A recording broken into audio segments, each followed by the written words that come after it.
Nah, selamat pagi Bapak Ibu dan Saudara dimanapun saja berada. Salam. Ya, mari kita akan bersama-sama merenungkan firman Tuhan sebelum kita naikkan doa sapa untuk bangsa dan negara dan pemimpin kita. Kita alasi di dalam surat Efesus. Efesus pasal yang kedua. Efesus pasal 2, kita baca ayat 13 sampai dengan ayat 14. Efesus pasal 2 ayat 13 dan 14. Demikian firman Tuhan akan saya bacakan. Tetapi sekarang di dalam Kristus Yesus, kamu yang dahulu jauh sudah menjadi dekat oleh darah Kristus. Karena dialah damai sejahtera kita yang telah mempersatukan kedua pihak dan yang telah merubuhkan tembok pemisah, yaitu perseteruan. Ya, sampai di sini. Nah, Bapak Ibu dan Saudara yang kasih Tuhan, bahkan dimanapun Bapak Ibu berada, ya, firman Tuhan yang kita baca ini merupakan suratan Rasul Paulus kepada orang-orang percaya di Efesus. Rasul Paulus mengingatkan, ya, mulai dari awal perikop ini, bahwa kita semua sebelum percaya kepada Kristus, Rasul Paulus mengingatkan bahwa kita semua adalah orang-orang yang jauh dari Tuhan, tanpa pengharapan dan tanpa Allah di dalam dunia.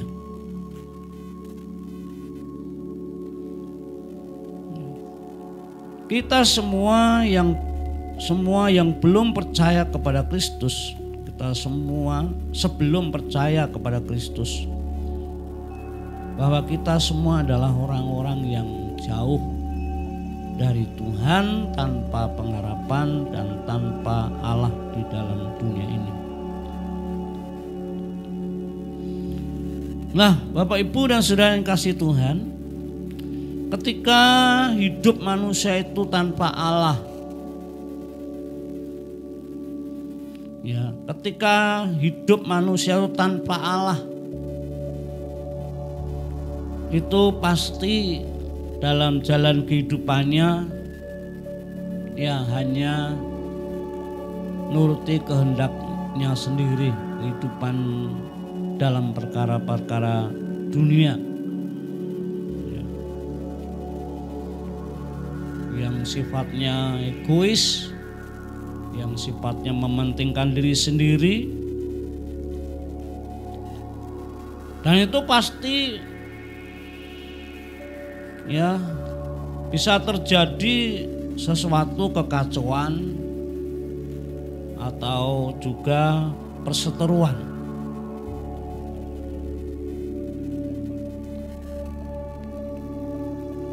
Terjadi pertengkaran, ya. Karena ketika seorang tanpa Tuhan, hidupnya tuh ya merasa dirinya yang paling benar. Sehingga ketika seorang apa-apa merasa diri yang paling benar, itu banyak terjadi kekacauan dan perseteruan.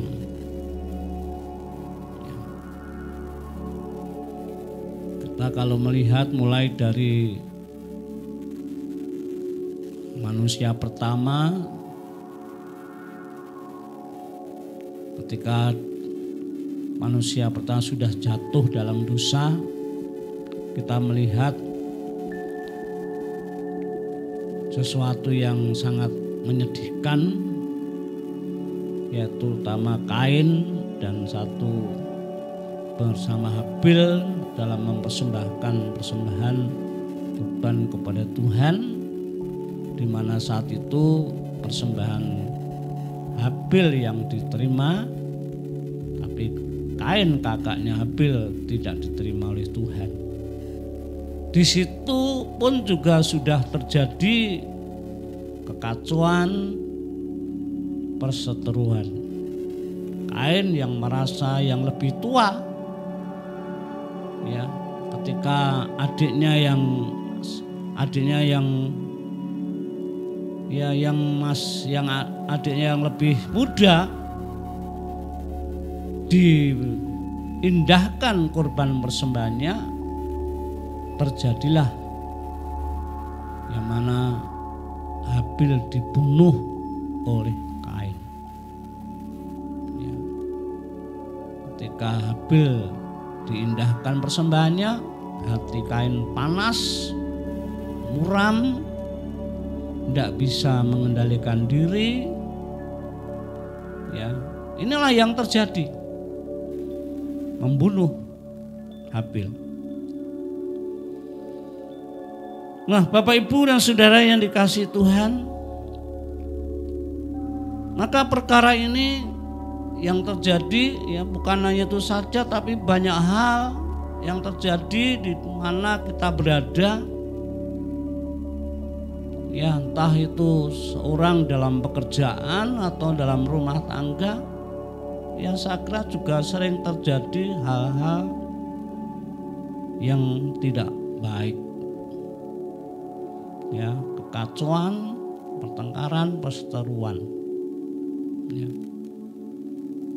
Karena masing-masing merasa juga paling benar.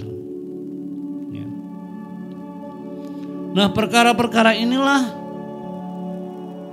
Rasul Paulus itu mengingatkan bahwa kita semua adalah ya orang-orang yang belum percaya pada Tuhan itu, bahwa kita semua adalah orang-orang yang jauh dari Tuhan, tanpa pengharapan, tanpa Allah di dalam hidupnya. Ya. Tanpa Allah di dalam hidupnya, di dalam dunia ini. Hal ini disadari oleh Rasul Paulus. Ya. Kita tahu bagaimana Rasul Paulus, meskipun Rasul Paulus sebagai seorang yang tokoh agama sekalipun, ya, tapi belum percaya kepada Kristus, hidupnya bagaimana? Ya. Sebelum Paulus bertobat, namanya Saulus. Ya. Sebelum bertobat menerima Kristus, Paulus yang dulu namanya Saulus. Kita tahu apa yang disampaikan. Ia mengakui kegiatannya adalah sebagai penganiaya orang Kristen, penganiaya jemaat Tuhan.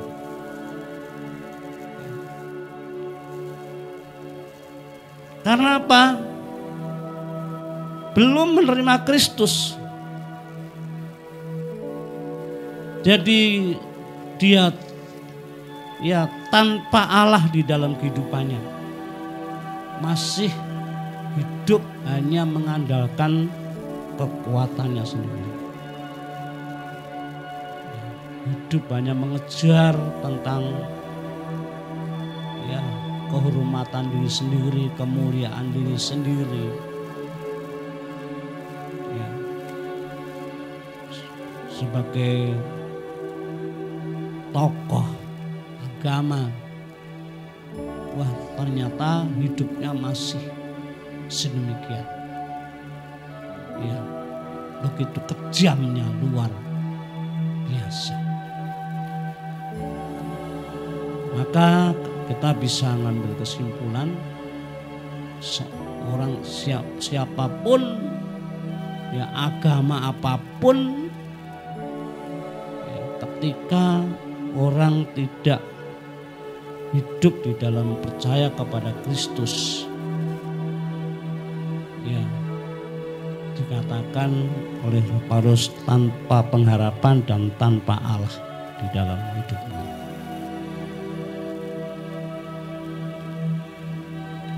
Ya, kita melihat sampai saat ini selalu ada, ya, orang-orang yang merasa paling benar,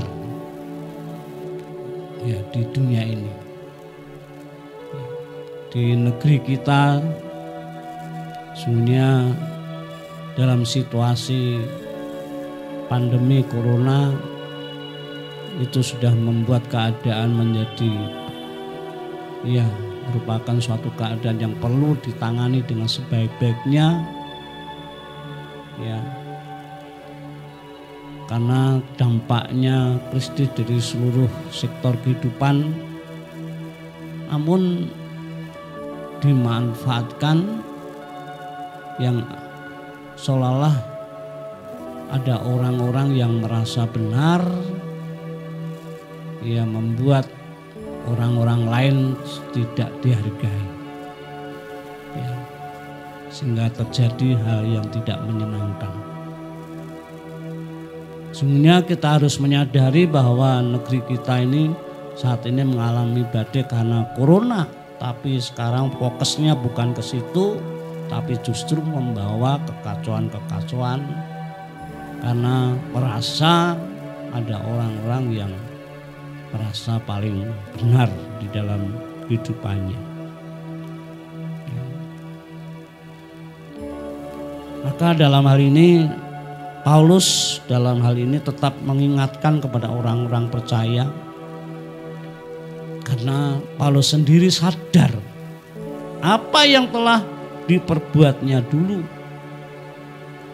meskipun sebagai tokoh agama Yahudi, ya, tapi hidupnya benar-benar,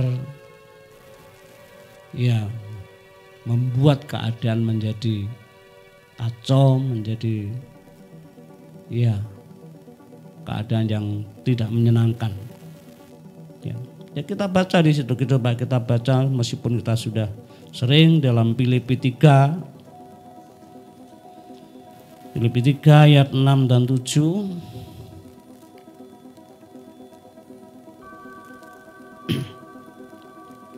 Filipi 3 ayat 6 dan 7. Tentang kegiatan aku penganiaya jemaat, tentang kebenaran dalam mentaati hukum Taurat aku tidak bercacat. Tetapi apa yang dahulu merupakan keuntungan bagiku, sekarang ku anggap rugi karena Kristus. Ya. Paulus sadar apa yang dilakukannya,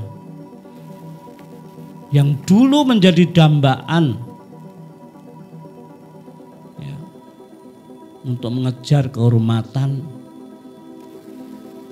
tapi ketika mengenal Kristus, sesuatu yang sungguh hina, sungguh sesuatu dikatakan, ya, dikatakan ayat 7 itu sesuatu, ya, yang merugikan, ya, Filipi 3 tadi, sesuatu yang dikatakan dianggap rugi, ya, merugikan, ya. Jadi sesuatu yang terbalik, dulu menjadi kebanggaan, tetapi ketika mengatur menjadi sesuatu karena ketidaktahuan, karena belum percaya kepada Kristus. Nah, Bapak, Ibu, dan Saudara yang dikasihi Tuhan, Paulus sadar akan hidupnya bahwa tanpa Kristus hidupnya sungguh hina. Ya. Sungguh hina. Karena menyadari bahwa dulu hidupnya itu jauh dari Allah. Tapi kemudian ketika Tuhan menampakkan diri kepada Paulus, ya, Tuhan Yesus menampakkan diri pada Saulus. Ketika saat itu Saulus dalam perjalanan Damsyik untuk menganiaya orang percaya, dan menampakkan diri dengan sinar kemuliaannya. Saulus jatuh. Tuhan Yesus berkata, Saulus, Saulus, mengapa engkau menganiaya aku?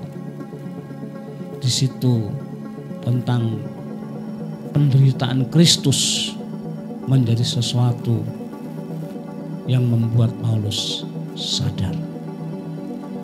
Paulus sadar. Dan puji Tuhan, hidupnya diubahkan, hidupnya dipulihkan. Ya, dengan Tuhan sudah tidak jauh lagi. Oleh karena Kristus menjadi dekat. Yang dulu menentang, sekarang cinta Tuhan. Ini sangat luar biasa. Jadi di dalam Kristus pengorbanannya, penderitaannya itu menjadi jembatan untuk mempersatukan dengan Allah yang dulu jauh sudah menjadi dekat. Ya. Jadi Allah itu ternyata untuk mengasihi umatnya tidak hanya yaitu berfirman saja, tapi Tuhan sampai mau menjelma menjadi manusia, ya, menjadi manusia dan sampai rela menderita, menanggalkan kemuliaan surga, ya, datang di dalam dunia ini menjadi manusia, menjadi hamba, berkorban. Itu menjadi jembatan untuk mempersatukan, untuk mendamaikan manusia dengan Allah yang dulu jauh kemudian menjadi dekat. Ini sesuatu yang luar biasa. Jadi manusia sepandai apapun, sekaya apapun, ya, agama apapun, ya, ketika belum percaya kepada Tuhan Yesus, seperti kata Paulus, adalah orang itu jauh, ya, dari Tuhan, tanpa pengharapan dan tanpa Allah di dalam dunia ini. Apa arti semuanya itu? Sia-sia. Apa yang dikejar manusia di dalam dunia ini sia-sia. Paulus bagaimana mengejar kehidupannya untuk cari kemuliaan dalam perkara dunia ini. Tapi ketika menjumpai Kristus, justru semua yang dilakukan sesuatu yang sia-sia. Waktunya, apa yang didapatkan seperti tidak ada artinya sekali. Tidak ada artinya sama sekali. Nah, ini biar kiranya menjadi sesuatu untuk mengingatkan kita sebagai anak-anak Tuhan, ya, sebagai anak-anak Tuhan, begitu pentingnya kasih Tuhan, begitu pentingnya tentang Kristus di dalam kehidupan kita, begitu pentingnya Kristus untuk negeri ini, untuk bangsa kita.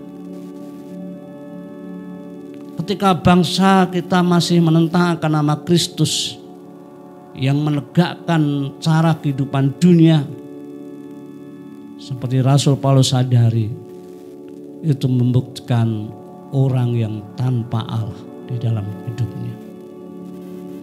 Maka begitu pentingnya Tuhan Yesus untuk bangsa dan negara kita.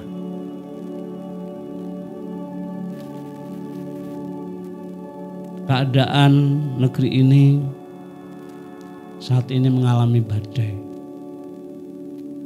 Siapa yang dapat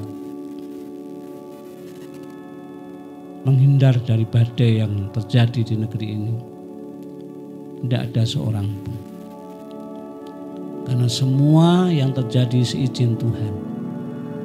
Maka pentingnya negeri ini terus selalu didoakan agar kiranya Allah di dalam nama Tuhan Yesus selalu ada di negeri ini untuk menyatakan kasih-Nya, untuk menyatakan kuasa-Nya.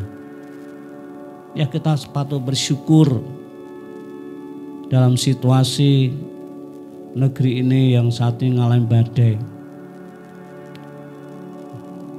Banyak orang yang dilawat oleh Tuhan Yesus. Banyak orang yang terbuka bagi Kristus. Karena ketika mereka berseru, mereka mencari Tuhan, Tuhan Yesus senantiasa menyatakan diri. Seperti ketika Tuhan Yesus menyatakan diri kepada Saulus atau Rasul Paulus pada saat itu. Dan untuk itu Bapak Ibu dan Saudara yang dikasihi Tuhan, inilah sesuatu yang perlu kita pahami di dalam kehidupan ini. Ya, setiap masalah apapun, seperti apa yang terjadi di dalam firman Tuhan, di dalam Alkitab. Ya, ketika Kristus belum datang ke dunia ini, wah, dunia itu begitu gelap. Kekacauan ada di mana-mana. Ya, tetapi ketika Kristus datang, dikatakan di dalam firman Tuhan, seperti terbit terang. Ada terang yang besar. Karena ketika orang-orang Israel saat itu dalam masa kegelapan, dalam keadaan suram, ya, banyak orang-orang yang menderita sakit. Ya, banyak orang-orang yang dirasuk setan. Ya, dalam keadaan penderitaan karena dijajah. Kedatangan Kristus saat itu benar-benar menjadi sesuatu yang membuat orang memiliki harapan yang begitu besar. Dalam sakit apapun, orang yang datang kepada Tuhan ketika sudah tidak mampu untuk menyembuhkan, tapi ketika datang kepada Kristus, semua dapat disembuhkan. Ketika orang diikat oleh kuasa gelap, orang sudah berusaha untuk bagaimana menyembuhkannya, tetapi tidak ada seorang pun yang bisa, hanya ketika dibawa kepada Kristus. Wah, ini sangat luar biasa. Jadi Kristus benar-benar, ya, pengorbanannya itu benar-benar sangat berarti bagi umat manusia untuk mendamaikan kita dengan Allah, untuk mempersatukan kembali kepada Allah, sehingga di dalam kehidupan ini kita punya harapan, karena kita tahu di dalam Kristus benar-benar merupakan jaminan yang benar-benar dapat menjadi harapan bagi semua orang. Untuk itu ketika semua terjadi diizinkan, ini semuanya mendorong untuk bagaimana kita mencari Tuhan dengan sungguh-sungguh, mengandalkan Tuhan dengan sungguh-sungguh, bukan mengandalkan kekuatan manusia siapapun, tapi hanya mengandalkan Tuhan. Ya. Keadaan badai di negeri ini, ya, memang kita menyadari dampaknya begitu sangat luar biasa. Krisis di berbagai sektor kehidupan, perekonomian, pendidikan, kesehatan, ya, di bidang usaha, tenaga kerjaan, sangat luas. Tapi kita patut bersyukur ketika kita terus berdoa berharap kepada Tuhan. Ternyata Allah nyatakan kuasanya. Keadaan bisa terkendali. Semakin lama semakin ada pemulihan. Ini semua tidak lepas dari nama Kristus yang selalu menjadi dambaan hidup kita untuk menolong anak-anak Tuhan, untuk menolong negeri ini. Ya, untuk itu ketika ada orang-orang yang terus melakukan sesuatu yang memandang diri yang paling benar, sehingga